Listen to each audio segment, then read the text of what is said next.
You beautiful bastards, you're watching the Philip DeFranco Show. It's Wednesday. This is actually the third of 4 road shows I'm putting out for you this week, and I'm gonna try and get you filled in before it starts raining again. Because there's a lot of news that we gotta talk about today, so just buckle up, hit that like button to let YouTube know you like these big daily dives into the news, and let's jump into it. This is a news show.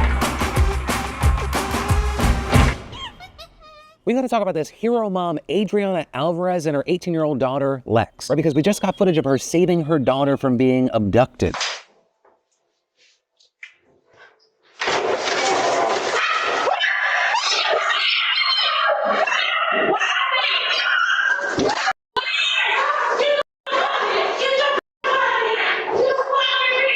So while the footage was just released, all of this actually went down in January. Reportedly, Lex had just gotten home from walking the dog when the man shot down and grabbed her, dragging her down, but then her mom came to the rescue. Well, that is where the video stops. The struggle then continued down 4 flights of stairs, with Adriana telling Fox 5 in New York that she wanted to pull her daughter and grab her back. But then the man started pepper spraying her and punched her. Then once they got to the first floor of the building, a neighbor tried to help and beat the attacker while Adriana and Lex went into the apartment. But the man stopped the door from closing and started grabbing the mom's hair through the door, forcing them outside. But then once they were outside, she got the attention of another neighbor who was able to pin him down so the cops could be called. And with all this, Adriana ended up sustaining some injuries, including an orbital eye fracture, nerve damage, and a dislocated shoulder and elbow. But this absolute BAMF told NBC News that she was so focused on saving her daughter and she wasn't concerned with her own health or safety at that point. No, it's my baby.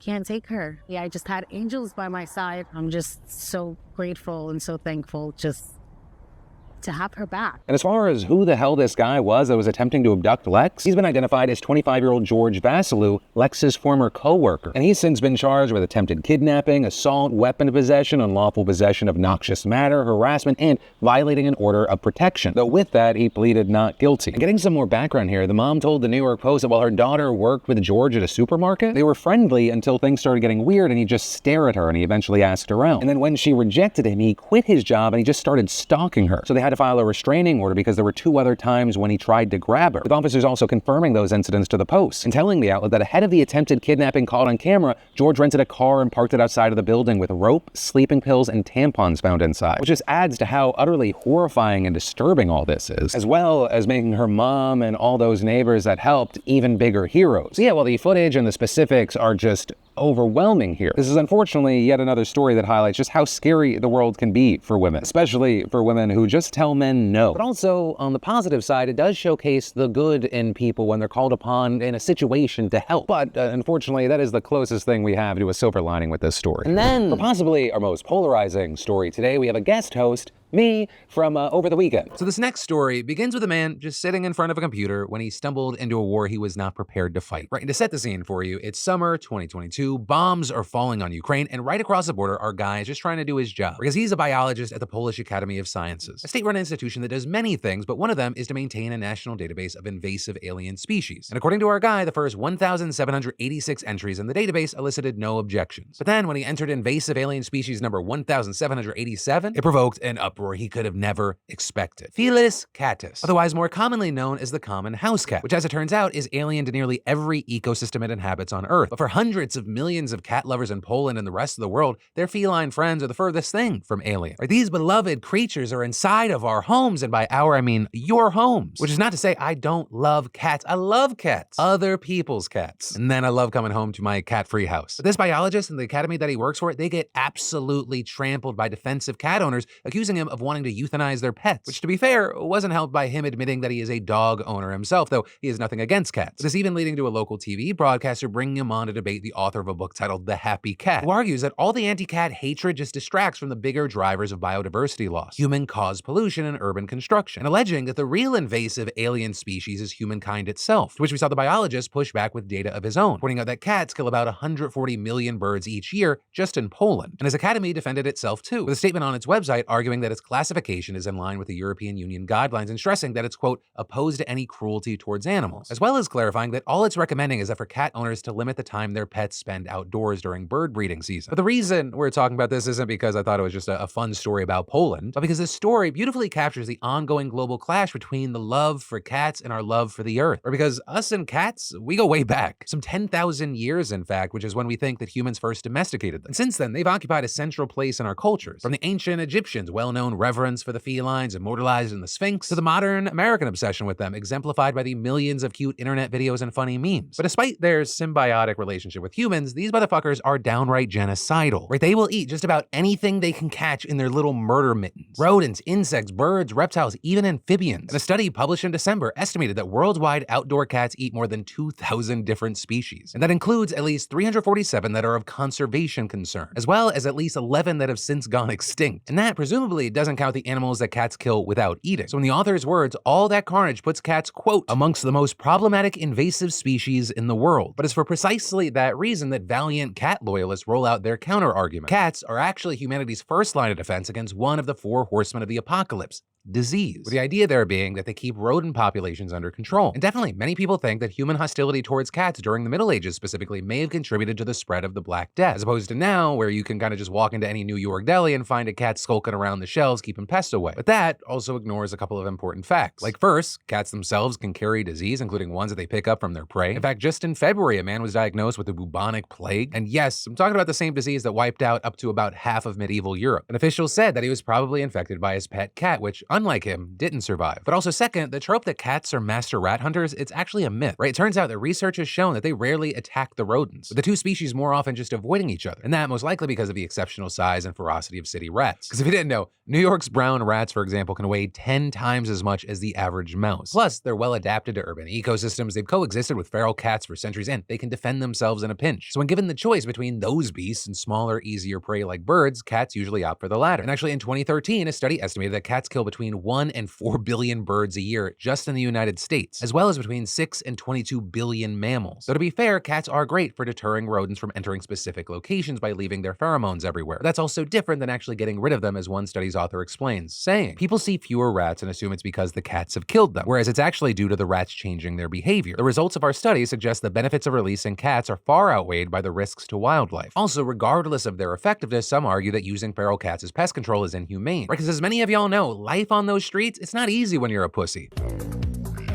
It's wet. It's cold. They're endless life-threatening hazards. You've got to survive cars, other cats and predators, toxic plants and poison, sick prey and diseases. So also you have animal rights groups actually split on the question of feral cats' quality of life, with others arguing that in reality they live relatively healthy, happy lives on par with their indoor peers. But either way, we know that there has been a considerable increase in feral cats recently. And this because the pandemic led to a boom in pet adoption. Some 1 in 5 households taking in a new member. Fortunately, that was then followed by a boom in pet abandonment, with animal shelters across the United States running out of space. So now you got cities grappling with how best to get feral populations under control. Because, handing out cat condoms and dishing out sex education to cats, not gonna work. No amount of babble's fixing that. So at least in the US, the most popular method is known as trap, neuter, return, or TNR. It involves what you'd imagine: trapping the cats, neutering them, and then tossing them back onto the street. The people who do this are typically volunteers, and surgical sterilization is expensive. So now, instead of surgery, you have some researchers looking into easier methods like gene therapy. And in fact, last year, a study showed that a single shot of an experimental drug prevented pregnancy for at least 2 years. Though notably, the sample size there was small and more research is needed. And then, in other countries like Australia, the federal government actually devotes a considerable amount of resources for managing feral cats, with them literally declaring war on them last year. But when it comes to part of the problem, free-roaming domestic cats, they still fall short, leaving the job to state and local governments instead. So while some municipalities do things like issuing fines for outdoor cats, mandating sterilization, putting out cat traps, installing trail cameras, and building caged enclosures, these measures have been haphazard and uncertain to work. And then the whole thing gets even more challenging when you go into more remote indigenous communities where cats have boomed, because there, different cultural beliefs clash with top-down policy. With Dr. Brooke Kennedy, an indigenous woman who studies the topic, telling the New York Times they believe that every female animal should experience birth before it dies. The rangers hunt, bait, kill, and even eat adults, but they spare the kittens and often take them in as pets, which also makes it harder to convince people there to sterilize their cats. With Kennedy even describing how she went door to door asking if they'd like their cats to be desexed, with the answer routinely being no. But then adding, you come back, they've had a litter of kittens, and now they're happy for the cat to be desexed. But she argues that by making people aware of just how fast cats reproduce and how destructive they are for the local environment, and by reminding people about the option of sterilizing their cats and making veterinary services available, you can persuade them to bring their pets in for an appointment. Explaining relationships are so important. I can come in there and suggest desexing their cat, and they'd think about it. Whereas if you turned up tomorrow and said, hey, desex your cat, they'd tell you to piss off. And I also suspect that many cat lovers out there are going to have the same reaction to most of this story. Because as that Polish scientist discovered back at the beginning, people just don't take kindly to the suggestion that their cats are anything but adorable little furballs. Which is why I am not going to say, make sure your cats are neutered and keep them indoors, both for its own sake and for that of the planet. But people smarter smarter than me, they are saying that to you. And then, a new revamped TikTok program could lead to a whole new onslaught of AI misinformation. That's what this new report from Axios is suggesting right now, with them pointing to the recently unveiled Creator Rewards Program, right, which is a monetization program that's focused on longer form content that'll, quote, continue to reward high quality, original content that is over a minute long, using an optimized rewards formula focused on 4 core metrics: originality, play duration, search value, and audience engagement. Right, and so with these core metrics, TikTok will be looking at watch time and finish rate, as well as things like likes, comments, and shares, and how well content aligns with popular search terms. And in a report today, Axios argued this could speed the spread of spammy misinformation on the platform as video makers lean on AI to hook viewers with outlandish images, conspiracy theories, and hokum. Right, because generally speaking, the crazier the video, the higher the engagement, and for creators, that means more money. With the outlet adding that engagement and search optimization are all things that AI can streamline. And then pointing to a piece in 404 Media titled "Inside the World of TikTok Spammers and the AI Tools That Enable Them." Right, with that report noting there's just an entire industry full of people selling templates, stock clips, TikTok account creation services, low-wage editing, AI voiceover and editing tools, and strategies to make content viral enough to earn money from TikTok's program. Right, so even outside people in the actual program itself, there's just an entire ecosystem of people cashing in on viral AI content. And as Axios noted, AI tends to open the door for misinformation, pointing to a Media Matters report that highlighted how AI conspiracy videos have just taken off online, and specifically saying that because TikTok's new rewards program creates an incentive for low-quality, high-engagement content, these videos, quote, can be highly profitable according to content creators. Unsurprisingly, these conditions make the perfect environment for conspiracy theories to thrive. And you know, it is true, there is no shortage of conspiracy content out there. With, for example, Axios searching conspiracy theories videos 2024 and finding AI content of Trump and Biden as well as Joe Rogan. When we did a similar search, there were similar results, right? A decent amount of Joe Rogan content, like AI-generated videos of him discussing conspiracies about supermarkets and The Simpsons. And while some of that content ends up getting flagged as AI either in the tags or by a content label, even in the best of situations, you see they still rack up tens of thousands of views, and it looks like not everyone in the comments is aware that it's fake. Though with this, you had a TikTok spokesperson telling Axios, conspiracy theories are not eligible to earn money or be recommended in For You feeds on TikTok. Harmful misinformation is prohibited, and we apply firm account standards to our rewards program to encourage high-quality original content. But you also had Axios noting that sometimes this kind of content straddles the line of total bullshit and parody, and also saying, too, TikTok's moderation is just not that strong. Pointing then to a 2022 NewsGuard report that found that when searching for news-related subjects, 20% of TikTok's results contained misinformation. And because TikTok's new program rewards both longer-form engagement and searchability, Axios argues this creates an even more perfect storm for AI misinformation because people who qualify for the program will want to churn out content en masse. And this is you have places like Business Insider reporting that there are many creators that are not happy with TikTok prioritizing searches, and that's because the app has recommended searches that push false or sensational topics. So for me personally, I think a lot of this comes down to how well they're able to crack down on misinformation. Like, I think Twitter has become a great example of what happens when you reward engagement while at the same time often failing on cracking down on misinformation. Because while you sometimes see community notes popping up on tweets that have misinformation, right, and that can kill monetization, that doesn't really seem to be the norm. So you have a platform that's often filled with engagement bait misinformation. So I think it all comes down to a balancing act. Creators should absolutely be rewarded monetarily for bringing value to your platform, but also you have to have good, effective safeguards in place because there's going to be no shortage of bad actors when money gets involved. Hell, they even exist when the money is small or non-existent, but meaningful money just adds fuel to the fire. And then, did you know that some cyber criminals can set up their own hotspots in hopes that people nearby will use them to get online and then expose their data in the process? Public Wi-Fi is notoriously risky because these routers are often unsecured, making them ideal for hackers. So listen, we all need cybersecurity, and you can get what you need with the help of today's sponsor and fantastic partner, the PDS,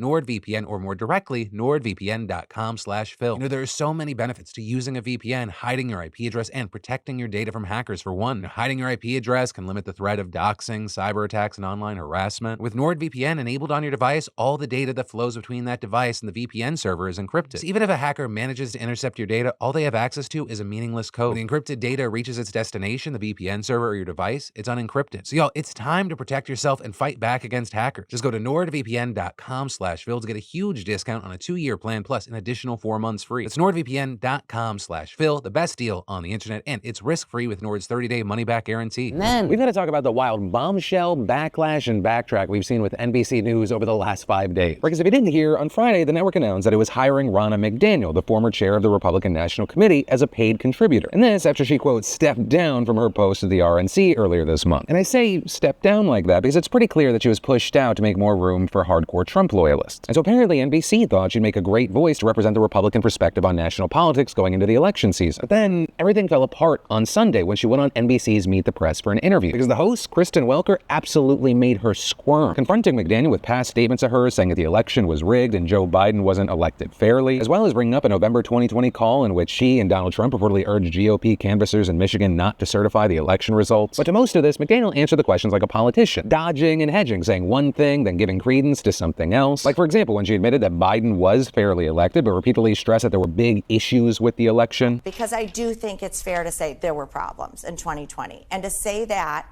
does not mean he's not the legitimate president. When she claimed that she only told the election officials to, quote, vote their conscience on the November phone call. Our call that night was to say, are you okay? Are you all right?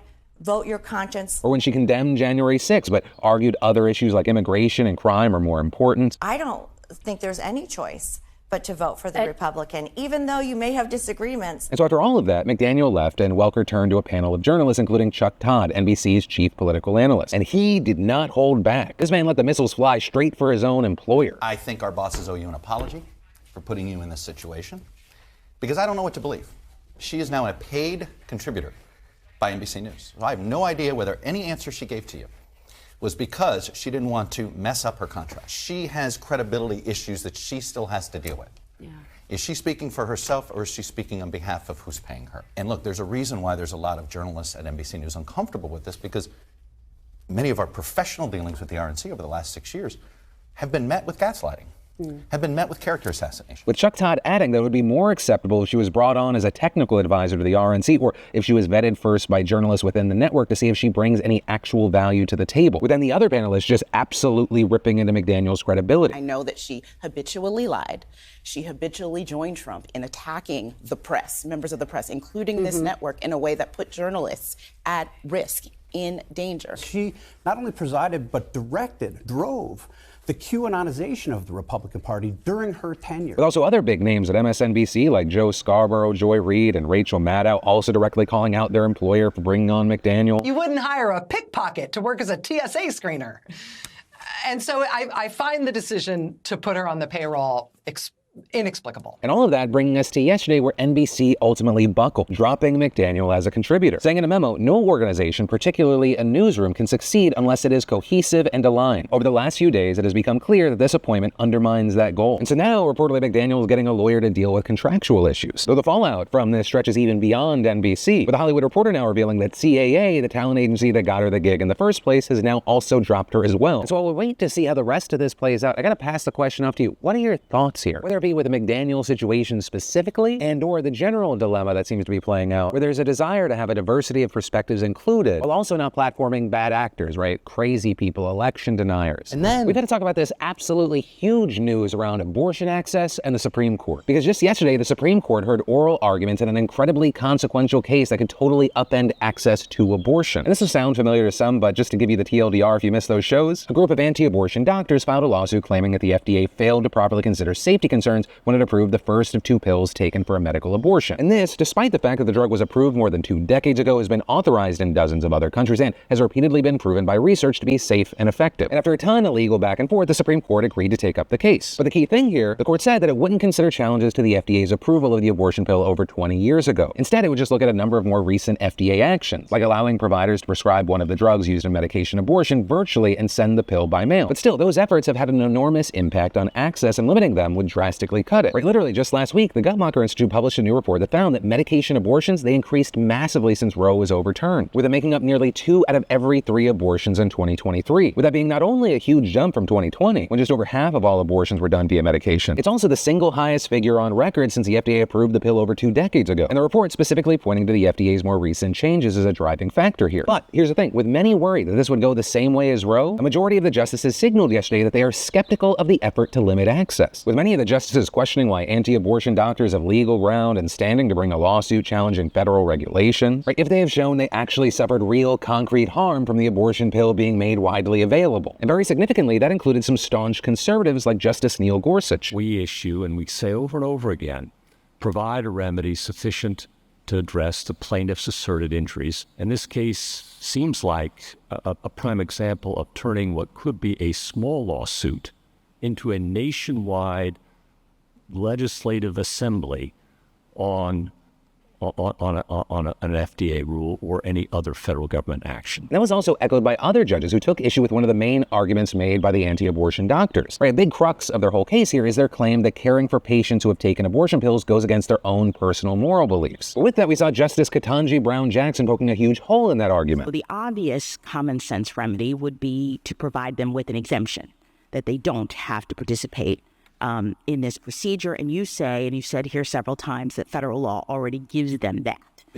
So I guess then what they're asking for in this lawsuit is more than that. They're saying because we object to having to be forced to participate in this procedure, we're seeking an order preventing anyone from having access to these drugs at all. Though then on the other side, we also saw Justices Clarence Thomas and Samuel Alito signaling that they might dissent to a majority opinion, striking down the case. But for now, we're going to have to wait to see what the actual opinion and the split on the vote is, with that expected to come at the end of the term in June. And then Instagram's users and creators right now are pissed off for a brand new reason. And this time it's because the company has very quietly started limiting political content on Instagram and Threads. And more importantly, doing so automatically without informing users that they can opt out. Right, because last month, Meta announced in a blog post that it would stop recommending political content from accounts users didn't already follow. And notably here, the platform said this policy doesn't change how we show people content from accounts they choose to follow. But still, this is a massive shift, especially because Meta defines political content as posts that mention government, elections, and social topics, with it also refusing to clarify exactly what is considered political content under the insanely vague and broad definition. Beyond that, what Meta said in his blog post that people who still want to be recommended political content from accounts that they don't follow will be given a control that will allow for that option. It didn't specify when this would be implemented, saying, we'll roll out these changes slowly over time to get this right. But seemingly, that's the exact opposite of what actually happened. Right, just this week, several media outlets that had asked the company about the policy were told that Meta had actually started widely rolling it out last week, but that doesn't seem to have been made clear to users at all. The Verge, for example, reporting that as of Monday, the company hasn't sent any in-app notifications alerting people to the setting and the fact that it's on by default. And so unsurprisingly, we had a ton of people mad at Meta, saying they felt blindsided because all of a sudden they started stealth blocking whatever they deemed political content. And this including one street artist who regularly advocates for Palestinians on her Instagram, telling NBC that many of her followers have found her through recommendations and saying, you can't just essentially put a blindfold on people who may not realize it. It's just so appalling to me to do something like this at such a political moment in our lives, not just internationally, but also within our country, with this being an election year, right? And that last part's been echoed by many other users who have condemned Meta for limiting political news in a year where the US and many other countries are holding insanely important elections. And especially because they made this move as the default with almost no warning, and they started implementing the policy without telling anyone. And this, as experts and strategists have said, this move will hurt political outreach, noting that for the political world, the whole point of social media is to reach audiences that might not otherwise hear important messages about elections and voting issues. Meanwhile, others have specifically taken aim at Meta's incredibly vague definition of political content, arguing that it'll result in broad censorship because so many things can be classified as political, some wondering where the line will be drawn, right? Could members of the LGBTQ+ community have their posts limited because they're talking about being gay? And that extends to all people whose identities are politicized, with a black content creator telling the Washington Post, some people's entire existence and their perspectives are going to be deemed political, like me as a black woman. This is going to silence a lot of marginalized people. And to that point, people have also noted that this will seriously limit the spread of crucial news and information. Right? Instagram has actually become a huge source of news and important perspectives that you can't get from mainstream media, with a recent study even finding that 16% of American adults regularly get their news from Instagram, which is a bigger share than even TikTok or X. That's especially key for topics that don't get the proper mainstream coverage, like Palestine. Right? Credible accounts on Instagram have become essential sources for many who want to get a more well-rounded, unbiased account of the conflict. And so this move by Meta has been criticized by many as undermining those trying to spread the truth at a time when the company's already been repeatedly accused of shadow banning pro-Palestine posts. While Meta has denied those claims, chalking some up to a bug, this isn't new. Right? We've seen complaints about this for years, including from big names like Bella Hadid, who said her posts about Palestine were shadow banned back in 2022. Writing my Instagram has disabled me from posting on my story, pretty much only when it is Palestine-based, I'm going to assume. When I post about Palestine, I get immediately shadow banned, and almost 1 million less of you see my stories and posts. Though this, of course, is Meta has denied that. But this move from Meta isn't shocking, right? It's just simply a fact that the company's been steadily moving away from promoting news and political content on its platform. And the company, for its part, has tried to attribute this shift to consumer demands, which is exactly what it did for this latest policy, claiming that many people have asked to see less political content. But this, as it's also been widely reported, that they just don't want to be responsible for the misinformation, polarization, and hate speech that comes with political and news content on the platform. And some top executives have even said as much publicly, with the head of Instagram arguing that the blowback and risks just aren't worth it. But ultimately, that's where we are with this one for now. I'll also be sure to link to resources explaining how to opt out of Meta's new policy blocking recommended political posts if you want, but I'm also very curious to know what your thoughts are with all of this, especially because I'm of two minds on this. As a news creator myself, I think it's important that stories have the ability to spread, but as a consumer, I also like the idea of having certain places where I don't have to worry about politics. So even with that, because there was a standard, it feels like something that I should have to opt into. So like for me personally, I think my issue is it being a default, not just a feature you can enable. Because for me personally, based off of my specific preferences in regards to Instagram, that's something that I would enable. But I also know,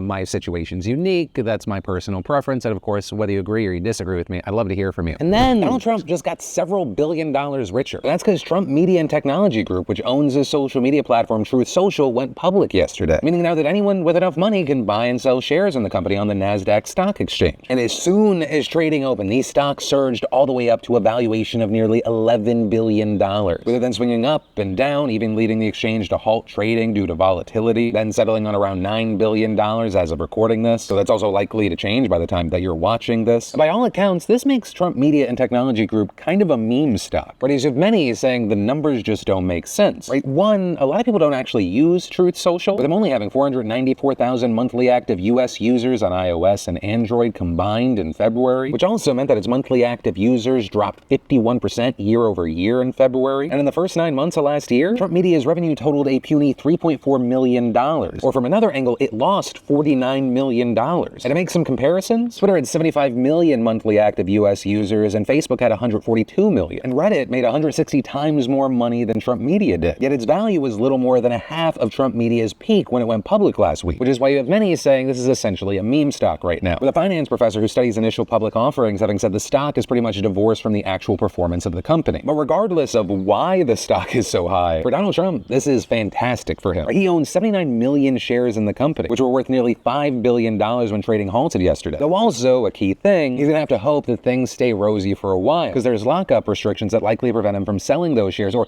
even using them as collateral for at least the next 6 months. But in the meantime, we're gonna have to watch to see if the hype continues. Does it stay strong or even rocket higher and higher? Or will it eventually join other meme stocks that had insane peaks and then crashed back down to reality, or at the very least, something closer to reality? Though regardless of which way it goes, I imagine some people are gonna be making some bank, while others, unfortunately, will lose it. But that's stocks for you. And then, Jair Bolsonaro is in some fresh legal trouble again, with the New York Times this week publishing video footage from security cameras that showed Bolsonaro having spent 2 days hiding out in the Hungarian embassy in Brazil from February 12th to the 14th, right? Just 4 days after federal police seized his passport and named him as a target in their investigation into whether his government had plotted a coup to keep him in power after the 2022 election. And while I reported more in detail on this last month when it all went down, the very top-level TLDR is that federal police launched a massive operation targeting the former president and nearly 24 of his closest allies, some who have even been arrested. And while Bolsonaro wasn't among those arrested, documents released by officials have showed that he was deeply involved in the coup effort. And beyond that, he was also ordered to surrender his passport to authorities, indicating that he could be arrested. And since then, even more details have come out, with Brazil's Supreme Court releasing documents showing that military leaders had told police that Bolsonaro had presented them with a plan to overturn the results of the election. And these are just some of his legal woes. He's also the target of numerous other investigations, including accusations that he plotted to sell jewelry that he received as state gifts and he faked his COVID vaccination records to travel to the U.S., with federal police just last week recommending that he face criminal charges for the latter allegation. And so it seems like he knew that the writing was on the wall, with the Times reporting that he went to the Hungarian embassy in an apparent bid for asylum, noting that Bolsonaro cannot be arrested at a foreign embassy that welcomes him because they are legally off limits to domestic authorities, and adding that the stay at the embassy suggests that the former president was seeking to leverage his friendship with a fellow far-right leader, like Prime Minister Viktor Orban of Hungary, in an attempt to evade the Brazilian justice system as he faces criminal investigations at home. And actually, in a statement to a Brazilian news outlet, Bolsonaro confirmed that he had stayed at the embassy, but refused to say why, saying, "I won't deny I was at the embassy," but then just saying, "I have a circle of friends with some world leaders, they're worried." And this is, meanwhile, you have his lawyers refuting allegations that there was a hidden agenda for his stay, with him telling reporters, "In the days he was at the Hungarian embassy by invitation, the former Brazilian president spoke to countless authorities from the friendly country for updates on the political scenarios of both nations. Any other interpretations constitute an evidently fictional work with no connection to the reality of the facts." But, big shocker, Brazilian officials aren't buying it. And so now Brazil's Supreme Court has ordered Bolsonaro to explain why he had spent those 2 nights at the Hungarian embassy, with Brazilian federal police also launching an inquiry into whether those sleepovers violated previous court orders against him. And what's more, Brazil's foreign ministry also says that it summoned the Hungarian ambassador to explain why Bolsonaro was staying at his embassy. But the actions against Bolsonaro specifically are very notable, because some experts say that Bolsonaro could be arrested for his apparent bid for asylum if they believe he's likely to be hit with criminal charges and could try to avoid future detention. And in fact, we've already seen some leftist members of Brazil's Congress filing requests with the Supreme Court and Attorney General asking that the former president be given and pretrial detention. But for now, we're gonna have to wait to see how this plays out. It does seem like some big shit could be about to go down. And then, finally, today we have announcements in Yesterday Today, with the big announcement being that we've actually announced 7 winners of our weekly $500 giveaway towards any available tickets on SeatGeek, and entering couldn't be easier. The SeatGeek and the Daily Dip are giving away up to $1,000 in tickets every week for just a few more weeks, so don't miss out. You just gotta add code PDS to your SeatGeek app profile. That gives you a chance at the weekly $500 prize, no purchase necessary. And $1,000 prizes are available to Daily Dip subscribers who add code PDS newsletter to double entries and winnings. So get in on it and thank me later. Then as far as Yesterday Today, right, jumping into the comments on yesterday's show, there's definitely a fair share of conversation around our special guest, the birds. Anguish Media saying, the sweet birdie is a fabulous touch. It's like, the world is breaking, but nature's still beautiful. And Lollipop saying, there's something so nice about having the news outside and being able to hear birds and nature in the background. It really helps take the pressure away on hard news. It's like having class outside. But there being no shortage of references to the birds really just singing during that Diddy story. And Dane saying, we need more bad news delivered from serene places. A cozy bed and a quiet garden with birds chirping in the background. We also understandably saw a lot of conversation around the Ruby Franke update. Bonton Bunny saying, honestly, Ruby Franke has always been a horrible, horrible person. Her being a true monster sadly didn't surprise me. She hoped her young child would starve at school and no one would feed them because they forgot their lunch. She took her son's bed away after sending him to a troubled child boot camp for a tiny prank. Her thinking they deserve the abuse totally isn't a surprise. And Serenity Wolf saying, Ruby Franke shouldn't see the light of day for a long, long time. There's no way that she suddenly realized what she was doing was terrible after months and months of thinking like this. She 100% still thinks this way and is just trying to save her own skin. She's a fanatic, and fanatics don't change that quickly. She just realized she needs another mask to put on to try and get some sympathy. There was also a lot more conversation around the Affordable Connectivity program that we talked about yesterday than expected, with Seer GoTo saying, hey Phil, I'm actually the operations manager for an Affordable Connectivity program provider. The FCC has told us that as it stands, if Congress does not associate additional funding towards the program, the funding will not last for the full month of May, and then customer bills could increase anywhere from $40 to $100 a month. This for the same service that they were in many cases receiving completely free while enrolled in the ACP. Most people who are eligible for the ACP just flat out cannot afford that much of an increase to their monthly bills and general costs of living. And Loud and Deadly saying, I work for an ISP and I see on a daily basis how much the ACP helps people. I talk to families and the elderly where this is their connection to the world. This is a great program and it needs more support. And ex-Viber sharing, I'm part of the group that is potentially getting kicked off of the ACP. $30 off your internet or phone bill every month is huge when you're barely making it financially already. That's $360 a year, which should go to saving up for a new microwave or no longer dealing with a mini fridge. Maybe you just want to be able to save up to wash your clothes at home instead of going to a relative, neighbor, or laundromat. And adding, I'm already dreading this summer because I know that my electric bill is going to double the amount even if I use it sparingly. And then of course, finally, there were people sharing their thoughts on the Key Bridge collapse. With Vision of Ryan saying, I work literally across the river from the Key Bridge and see the whole rescue effort around the bridge. It's no longer there and it's more than surreal right now. Helicopters have been flying over all day and the rescue response has been huge. And Billabong saying, thank you for covering the Key Bridge story. Baltimore is my city and it's wild to see a staple of the landscape and infrastructure crumble in literal seconds. I have friends who live nearby who said it felt like an earthquake. Supposedly, the loss will cost the city $15 million per day. And going on to say, my heart goes out to those who lost their lives. But that is where today's show is going to end. As always, thanks for being a part of the daily dives into the news. And don't worry, you'll be seeing my dumb face again soon, because my name's Philip DeFranco. You've just been filled in. I love yo faces, and I'll see you right back here tomorrow. You on my mind a lot. Don't need no time watch. I don't know how I got you in my pocket spot. Yeah, that's babe, miss you every day. You like my oxygen.